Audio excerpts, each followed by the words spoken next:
Bienvenue dans Décider sans GPS. Parfois la bonne route ne saute pas aux yeux, et pourtant il faut choisir une direction. Des histoires vraies pour apprendre à garder le cap. Changer de voie, avancer dans le doute, faire des erreurs, ajuster sa trajectoire quand le chemin n'est pas évident. Des pistes du Kalahari central aux dunes du Sahara, chaque épisode raconte un moment où il a fallu trancher, s'adapter et continuer à progresser. Parce que dans les expéditions comme dans la vie, ce n'est pas la route qui compte, c'est avancer, même quand toutes les cartes ne sont pas en main. Un podcast de Sophie Breuss. 19,1 degrés sud, 23,4 degrés est. Réserve de Moremi, delta de l'Okavango, Botswana. 5 heures du matin. Il fait encore nuit, mais le delta, lui, est déjà en train de basculer. Les grenouilles finissent leur nuit. Les premiers oiseaux prennent le relais avec des cris qu'on ne sait pas nommer. L'eau clapote quelque part. Et dans les roseaux, à 10 mètres à peine, quelque chose respire. Lentement, lourdement. On ne bouge pas, on écoute. Parce qu'ici, avant de décider quoi que ce soit, il faut d'abord comprendre dans quoi on se trouve exactement. Devant nous, la piste des bridges. Une succession de ponts en bois jetés au-dessus des bras du delta. First bridge, second bridge and third bridge. Pour franchir ce que l'eau n'a pas voulu céder à la terre. Bienvenue dans l'épisode « Le pont ». On est au cœur de la réserve Moremi. Le delta de l'Okavango est l'un des seuls endroits au monde où un fleuve arrive du continent et ne rejoint jamais la mer. Il se perd là, dans le sable du Botswana, en se ramifiant en milliers de bras, de lagunes, de marécages.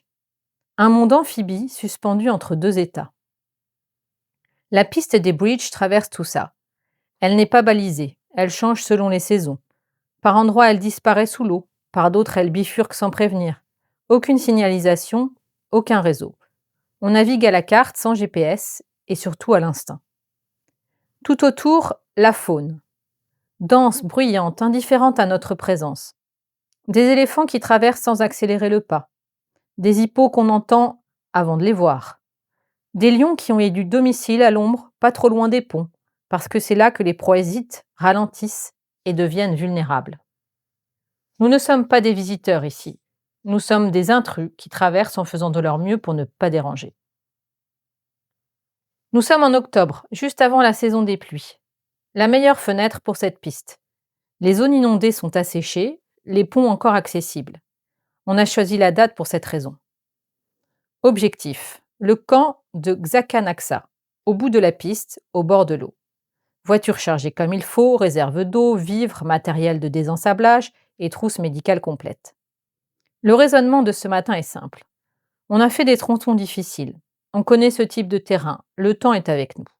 La certitude, dans ces moments-là, a l'air d'une compétence. Elle ressemble presque à de l'expérience. En réalité, elle cache exactement les angles morts qu'il faudrait surveiller. Le premier pont arrive vite. Protocole. On descend avant de s'engager. On marche sur les rondins. On teste les appuis. On cherche la ligne. La voiture est lourde. Tente de toit, réserve, eau pour plusieurs jours. Un mauvais placement et c'est la bascule. On avance donc lentement, les 4 roues bien dans l'axe. Premier pont, passé. Le deuxième est plus long, quelques rondins moins sûrs. Mais la structure tient, le paysage se transforme à chaque virage. La savane sèche, puis soudain de l'eau partout, des palmiers, un baobab planté seul au milieu de rien. L'Afrique profonde, celle qu'on n'invente pas, c'est hyper beau. Et puis, le troisième pont apparaît. On s'arrête. Il s'est affaissé d'un côté. Plusieurs rondins ont bougé. En dessous, il y a une zone un peu marécageuse assez sombre. On ne voit pas le fond. Il peut y avoir des crocodiles. C'est le genre d'endroit où ils aiment attendre tranquillement. Faire demi-tour, c'est une grosse demi-journée de piste, sans réelle garantie et à quelques heures de l'objectif final. La vraie question n'est pas de savoir si on passe, c'est de savoir si le pont va nous laisser passer. Je prends le volant. On inspecte encore une fois à pied, lentement, méthodiquement. Je cherche la ligne, le passage des roues, l'endroit où les rondins sont jointifs, où la structure est la plus solide, où les roues auront le plus de chances de tenir. Une règle sur ce type de passage, ne jamais forcer. La vitesse crée du rebond, le rebond bouge les rondins et déplace les roues. Ici, quelques centimètres peuvent faire basculer plusieurs tonnes dans le mauvais sens. Différentiel enclenché, toutes les roues en action. Aucune correction brusque au volant. Je m'engage. Le premier terre du pont passe, la voiture avance au pas, le bois se plaint sous le poids, une plainte sourde, régulière, qui demande de ne pas s'attarder. À mi-pont, ça glisse. Pas un dérapage spectaculaire. Quelque chose de discret, presque imperceptible. La roue arrière gauche cherche son appui et ne le trouve plus. Elle part de quelques centimètres vers l'extérieur, vers le bord, vers l'eau en dessous. Je ne la vois pas, je l'entends, je la sens dans le volant. En Afrique australe, on roule à gauche. Le volant est à droite. La roue qui glisse est côté passager, hors de mon champ de vision direct. Je la devine à la façon dont la voiture se dérobe légèrement, comme si le sol cédait sous elle. La voiture s'immobilise. Elle est à 10 centimètres du bord. Je le sais en regardant les grands gestes de mon mari et surtout en écoutant les hurlements de mes enfants car ma fenêtre est ouverte. Sur le moment, je sais juste que c'est limite. Je le sens dans la façon dont la voiture tient, ou ne tient presque plus. Silence, taisez-vous. Pas un ordre crié, une demande posée, à voix presque basse pour une fois. Et du coup, tout le monde comprend immédiatement. Les enfants savent, sans qu'on ait besoin de rien expliquer. Quelque chose de sérieux se joue là, maintenant. Parce que cette situation n'a rien à voir avec s'enliser dans la boue ou dans le sable. S'enliser, c'est épuisant, c'est stressant, mais c'est récupérable. Là maintenant, si la voiture bascule dans le marécage, elle coule et ne remonte pas.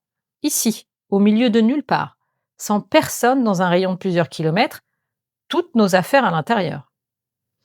Je passe en première, très doucement. Je ne modifie presque pas la position du volant que j'accroche fort dans mes deux mains pour qu'il fasse ce que je lui demande. Juste assez pour rester dans l'axe. Et j'accélère très légèrement, juste ce qu'il faut pour que les roues mordent dans le bois sans provoquer aucun rebond. La voiture avance, 20 centimètres, puis 30. Puis le bord du pont passe sous les roues arrière. Je roule encore 100 mètres. Je coupe le moteur, je pose les mains sur mes genoux et je respire profondément. J'ai eu peur. Une peur propre, froide, utile. Pas celle qui tétanise, celle qui met tout le reste en veille et laisse la main libre à ce qui compte vraiment. La piste reprend. Le paysage est le même. Eau, palmiers, ciel immense. Mais la façon de regarder a un peu changé. On ne traverse plus, on lit. Chaque zone d'eau devient un calcul. Chaque virage une hypothèse. La vigilance ne redescend pas. Elle ne peut pas, il va falloir quelques heures. Et justement, des heures plus tard, le camp de Xakanaksa apparaît enfin entre les arbres. L'eau tout autour, des oiseaux par centaines dans les roseaux, le soleil qui commence à baisser sur le delta. On était encore une fois les seuls sur toute la piste, dans les deux sens. Nous n'avons croisé aucun autre véhicule, juste nous, les trois ponts, et tout ce qui vit dans ce delta depuis des siècles sans avoir besoin qu'on le sache. Ce soir-là, assise au bord de l'eau, avec les sons du delta tout autour et des éléphants à la baignade à 150 mètres de nous, j'ai repensé à ce moment sur le pont. Nous avons refait le film de ces quelques centimètres et du silence imposé. Ce que j'ai envie de dire sur cette mésaventure, c'est que ce n'était pas juste une piste difficile. C'était un terrain de sécession pur. Pas de signal, pas d'aide, pas de certitude. C'est un endroit où la confiance n'est pas un ressenti, c'est une compétence opérationnelle. Sur ce pont, si à ce moment précis je ne me fais pas confiance, si je ne me dis pas « je vais y arriver », il y a de grandes chances qu'on bascule du mauvais côté. L'exercice et la difficulté ont été largement récompensés. Décider sans GPS, ce n'est pas s'assurer que ça va fonctionner, c'est s'engager, se faire confiance, en sachant que ça peut marcher ou pas, qu'une fois qu'on a terminé. Merci à toutes et à tous de m'avoir écouté. J'espère de tout cœur vous avoir changé les idées. Rendez-vous le mardi. Salut!